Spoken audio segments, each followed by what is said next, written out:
잘 지내고 계시죠?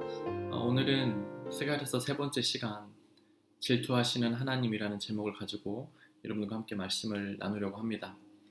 어, 하나님의 여러 가지 속성 중에 이 질투라는 속성이 있죠. 어, 하나님은 사랑의 하나님, 인애하신 하나님, 용서하시고 자비로우신 하나님에 대한 이런 하나님의 속성이 있고 또 그 속성 안에는 이 질투라는 하나님의 속성이 있습니다. 여러분, 우리는 흔히 좀 궁금할 겁니다. 하나님은 우리에게 질투하지 마라, 이렇게 시기와 질투하지 마라 이런 말씀도 하시면서 동시에 나는 질투하는 하나님이라 라는 말씀도 있어. 이걸 우리가 어떻게 받아들여야 할까 이런 생각을 좀 해보게 돼요. 여러분, 질투라는 이 속성은요, 관계에 연관되어 있어요. 어, 우리가 누군가를 질투한다 했을 때 전혀 나와 상관없는 어느 한 사람을 질투하진 않아요. 이 질투라는 속성은 반드시 이 관계에 연관되어 있고요. 또 이 감정선에 연관되어 있어요. 질투를 두 가지 감정에서 우리는 생각해 볼 수 있겠는데, 하나는 미움의 감정에 대한 질투예요. 어떤 사람을 참 미워하는 마음 속에서 내 마음에 질투가 생겨날 수 있고요. 또 하나는 사랑에 대한 이 감정의 선에서 우리는 질투로 연관될 수 있어요. 사랑하기 때문에 질투할 수 있거든요. 그래서 우리는 이 질투라는 속성을 관계 속에서 어, 생겨나는 속성이고, 또는 어, 이 사랑이라는 감정, 그리고 그와 반대로는 미움이라는 감정 안에서 질투가 생겨나기도 합니다. 그래서 이 질투라는 것은 전혀 모르는 어떤 관계 없는 사람과의 생겨나는 것이 아니라 관계 속에서 생겨나는 이런 속성이죠. 하나님은 오늘 질투하신 하나님이다라는 이 말씀 가운데 드러내고 계세요. 이 말씀 속에서 우리 하나님 어떤 것에 질투하고 계시는가에 대해서 한번 생각해 보고 싶어요. 우리가 저번 주에 같이 말씀을 나눴을 때 두루 살피는 자라는 제목으로 말씀을 여러분과 나눴습니다. 하나님이 천사를 통해서 이 유다의 삶을 두루 살피신다, 이런 말씀을 가지고 나눴었는데, 두루 살핀 이 천사들이 하나님께로 다시 돌아와서 그것을 보고하는 장면이 오늘 말씀의 장면입니다. 먼저 11절의 말씀을 볼까요? 그들이 화석류 나무 사이에 선 여호와의 천사에게 말하되 우리가 땅에 두루 다녀보니 온 땅이 평안하고 조용하더이다 하더라 라고 말씀하고 있어요. 천사들이 하나님의 명령에 따라서 다 두루 온 땅을 살핀 거예요. 그랬더니 그의 보고가 뭡니까? 온 땅이 평안하고 조용하더라 라고 말씀하고 있습니다. 좋아 보이죠, 그죠? 온 땅이 평안하고 온 땅이 조용한 이런 상황을 하나님께 천사가 보고하는 것입니다. 그런데 12절에 뭐라고 또 천사가 하나님께 보고하냐면, 이렇게 하나님께 얘기하는 거예요. 여호와의 천사가 대답하여 이르되 만군의 여호와여, 여호와께서 언제까지 예루살렘과 유다 성읍들을 불쌍히 여기지 아니하시려나이까? 이를 노하신 지 70년이 되었나이다 하더라 라고 말씀하고 있어요. 여러분, 70년 하면 번뜩 생각나는 게 있죠. 뭐죠? 네, 남유다가 바벨론으로 포로로 끌려갔다가 귀환한 이 시기, 이 포로의 시기를 70년이라고 말하고 있죠. 그러니까 70년 동안 하나님께서 침묵하셨다라고, 언제까지 하나님 침묵하시겠습니까? 라고 천사가 하나님께 말하는 겁니다. 왜 유다의 성읍 이 예루살렘을 불쌍히 여기지 아니하십니까? 참 생각해보면요, 11절과 12절이 약간 다르게 느껴져요. 천사가 뭐라고 보겠냐면 온 땅이 평안하고 조용하더이다 하면서, 12절에는 하나님 언제까지 이들이 고통당해야 합니까? 언제까지 예루살렘과 유다가 저렇게 불쌍하게 보일 만큼 언제까지 저렇게 놔둘 것입니까? 라고 생각할 수 있을 것 같아요. 여러분, 이게 좀 어색하죠. 온 땅이 조용하고 평안한데 하나님 언제까지 저들을 불쌍히 여기지 않으실 거예요 라고 말하는 것이 조금 어색하게 느껴집니다. 예를 들어서 9절이 이러면 좀 자연스러울 거예요. 11절에 예를 들어서 하나님 언제까지 남유다 백성들이 저렇게 고난을 당하고 저렇게 고통을 당하고 저들의 부르짖음을 하나님 언제까지 멸시하겠습니까? 하고서 12절에 하나님 언제까지 저를 불쌍히 여기지 아니하실 거예요? 라고 하면 이 문맥상 문장에 전혀 어색하지 않을 거예요. 그러나 11절에 온 땅이 평안하고 조용하다 하면서 12절에서는 하나님 언제까지 저들을 불쌍히 여기지 아니하실까? 이런 얘기를 하는 것을 볼 때에 좀 문맥적으로 어색함을 느낍니다. 근데 여러분 한번 생각해 볼게요. 온 땅이 평안해 보이고 온 땅이 조용해 보이는 것이 아무 문제가 없는 것일까요? 여러분 제국 시대의 팍스 로마나라고 하는 이런 단어를 여러분 들어보셨을 것입니다. 로마 제국 시대에 평화의 시기가 있었습니다. 그 평화의 시기를 가리켜 팍스 로마나의 시대다 이렇게 말하고 있어요.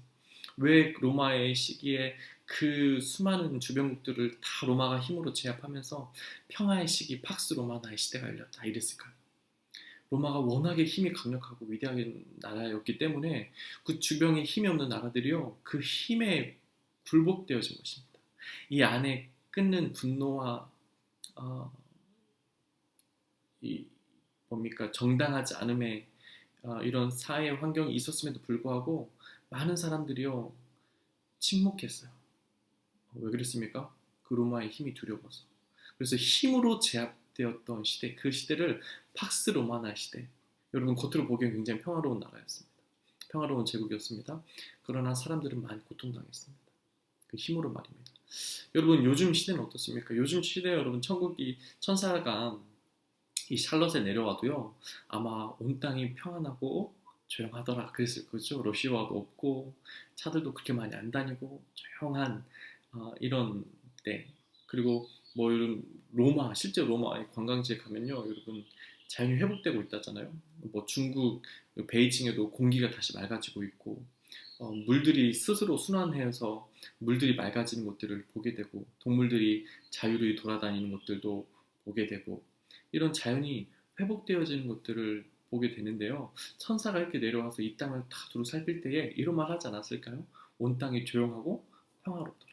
여러분, 그건 어떻습니까? 여러분, 우리가 정말 지금 평화의 시기를 살고 있나요? 온 땅이 조용하고 평안처럼 보인다고 해서 우리는 지금 평화의 시대를 살고 있습니까? 아니죠. 어느 때보다도 두려워하고 어느 때보다 염려하는 어, 이런 시대를 우리는 지금 살고 있죠.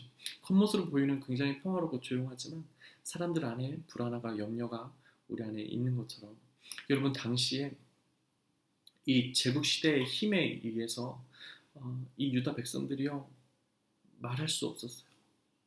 겉으로 보기에는 평화로워 보이고 겉으로 보기에는 조용해 보이지만 이들은 끊임없는 불안과 고통 속에서 삶을 살아가고 있었다는 것입니다. 그러니까 12절에 천사가 하나님께 하나님 언제까지 이들을 불쌍히 여기지 아니하시겠습니까? 라고 말하고 있는 것입니다.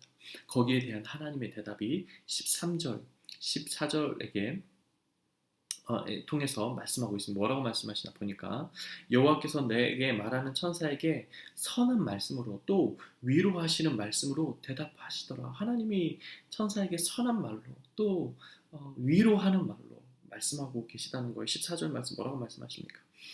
내게 말하는 천사가 내게 이르되 너는 외쳐 이르기를 만군의 여호와의 말씀이 내가 예루살렘을 위하여 시온을 위하여 크게 질투하며 하나님이 크게 질투하고 있다는 거예요.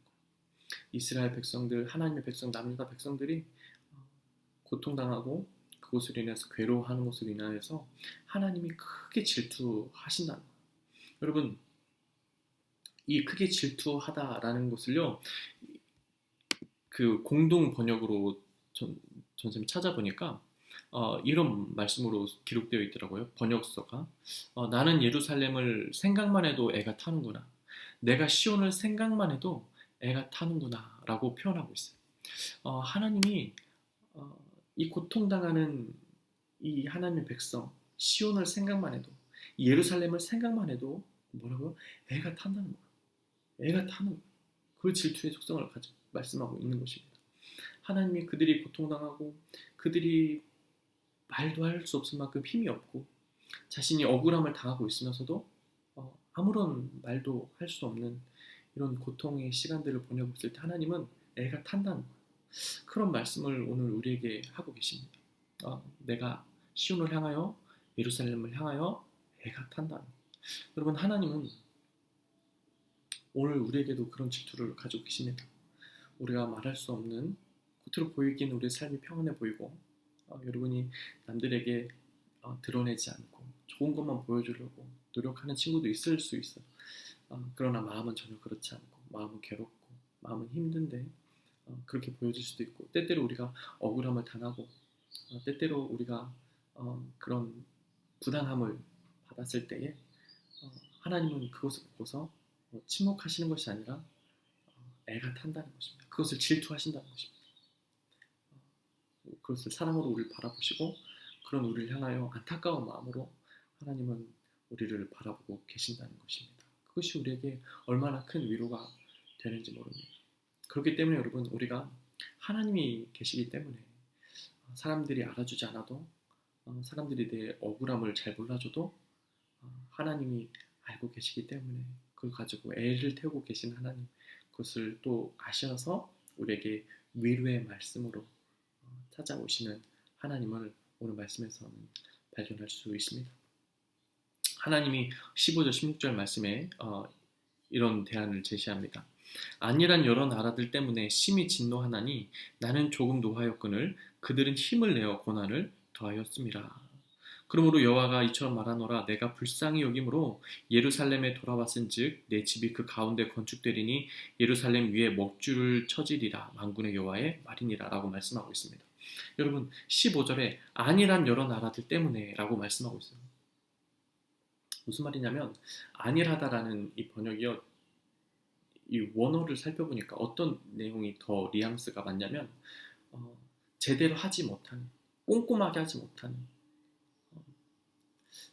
완벽하게 처리하지 못하는 이런 내용을 가지고 있더라고요. 이런 단어를 뜻을 가지고 있더라고요. 그러므로 안일한 여러 나라들 때문에 라는 말은 하나님이 분명히 유다가 잘못했어요. 하나님을 떠나고 우상을 섬기고 이런 일로 인해서 하나님의 바벨론이라는 나라를 통해서 그 나라를 매로 사용해서 유다를 쳤어요. 하나님 앞에 돌아오게 하기 위해서. 근데 여러분, 안일한 여러 나라들 때문에 심히 진노하나니, 하나님이 이 하나님의 뜻 가운데 분명히 남유다를 치셨지만 이들이 하나님의 뜻을 온전히 바로 알지 못하고 이 바벨론이나 페르시아나 이 강대국들이 이 일을 안일하게 처리했다는 거예요. 하나님이 분명히 이들을 매로 사용하신 건 맞지만 이들이 안일하게 하나님의 뜻 가운데 제대로 알지 못하고 안일하게 처리했기 때문에 하나님이 진노하신다는 거예요. 하나님 뭐라고 말씀하시냐면 나는 조금 노했다는 거. 내 백성 유다에 대해서 나는 노했다. 분명히 나는 노했지만 나는 조금 노하였거늘 그들은 힘을 내어 고난을 더했다는 거예요. 그 안일한 여러 나라들이 바벨론이나 페르시아 이런 나라들이 내가 원하는 것 이상의 고난을 내 백성들에게 더했다는 것입니다. 쉽게 말하면 이렇습니다. 하나님은 바벨론이라는 매를 통해서 유다를 책망하셨습니다. 하나님은 한 대 때려 이랬는데 이들은 힘을 내어서 5대를 때린 것입니다. 그러니까 그 하나님 뭐라고 말씀하시냐면 내가 진노했다는 것입니다. 내 백성들에게 그들이 안일하게 일을 함으로 고난을 더했다는 거예요. 여러분, 이 말이 얼마나 우리에게 위로가 되는지 모릅니다. 하나님은 하나님 백성들을 때때로 책망하시고 잘못 가면요 질책도 하시고 때리시지만 그것에 하나님 원하시는 것보다 더 질책을 받거나 더 다른 고난을 당할 때 하나님은요 안타까워하세요. 하나님 그것으로 인해서 하나님 백성들을 불쌍히 여기시는 거예요. 오늘 말씀에 하나님이 그들을 불쌍히 여기는 것들을 볼 수 있습니다. 그러므로 16절에 뭐라고 말씀하십니까? 내가 불쌍히 여김으로, 내가 이처럼 말하노라. 내가 불쌍히 여김으로 예루살렘에 돌아왔은즉 그 내 집 가운데 건축되리니 예루살렘의 위에 먹줄을 치리라. 만군의 여호와의 말이니라. 그럼 먹줄을 친다는 말은 이 건축을 한다는 말이거든요.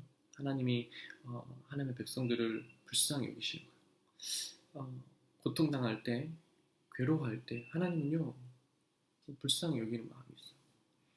하나님, 우리가 때때로 우리가 잘못해서 하나님의 매를 맞는다 할지라도 하나님은 우리를 사랑의 눈으로 바라보시고 불쌍히 여기는 마음이 계신 거예요. 여러분, 오늘 말씀에 그 사랑의 하나님을 보게 됩니다. 하나님의 질투의 속성은 우리를 사랑하는 그 하나님의 애탐이 오늘 말씀 가운데 담겨져 있는 것을 우리는 발견할 수 있습니다. 여러분, 우리가 좀 연장선상에서 좀 더 묵상하고 싶은 것이 있어요. 첫 번째, 최근에 내가 질투가 되었던 것은 무엇인지 한번 생각해 보면 좋겠습니다. 왜 그것이 나한테 질투가 되었지? 왜 내가 그것을 질투했지?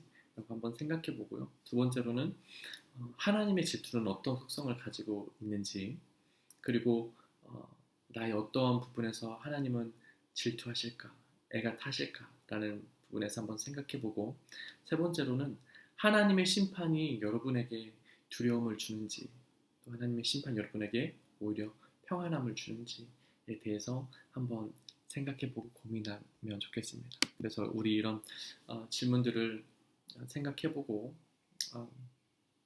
질문의 답들을 생각해보고 또 주일날 우리 1시 40분에 만나서 함께 쉐어하고 나누면 좋겠습니다. 기도하겠습니다. 하나님 감사합니다. 오늘 말씀을 통해서 겉으로 보기엔 평화로 보이고 겉으로 보기에는 조용한 것처럼 보이는 우리의 삶 속에 내면 가운데 불안하고 염려하고 괴로워하는 우리의 심령을 찾아오시는, 그 심령을 내다보시는 하나님을 보게 됩니다. 그것으로 인해서 애가 타고 계시는 하나님을 또한 말씀 가운데 발견하고 불쌍히 여기시는 하나님의 긍휼한 마음도 우리가 말씀 가운데 보았습니다. 하나님, 오늘도 이렇게 말씀으로 또 위로하시며 말씀을 우리에게 새 힘을 공급하시는 하나님을 찬양합니다. 하나님, 우리가 주님으로 인하여 오는 그 샬롬, 평안함을 누리게 하시고 하나님 그 기쁨과 그 안식을 오늘의 삶 가운데 한 주 가운데도 하나님 우리가 누릴 수 있도록 은혜 내려 주시옵소서. 하나님, 또한 우리가 이 말씀 가지고 생각하고 묵상할 때 더 깊은 하나님의 깨달음과 은혜들이 우리의 심령 가운데 풍성히 자리 잡도록 은혜 내려주시고, 그 풍성한 은혜가 주일날 우리가 같이 쉐어할 때 더욱더 풍성하게 나누어질 수 있도록 은혜 내려 주시옵소서. 감사하며 예수님의 이름으로 기도합니다. 아멘. 감사합니다. 여러분, 오늘도 좋은 하루, 또 한 주간 즐겁고 행복한 한 주 될 수 있기를 바랍니다. 좋은 하루 보내세요. 샬롬.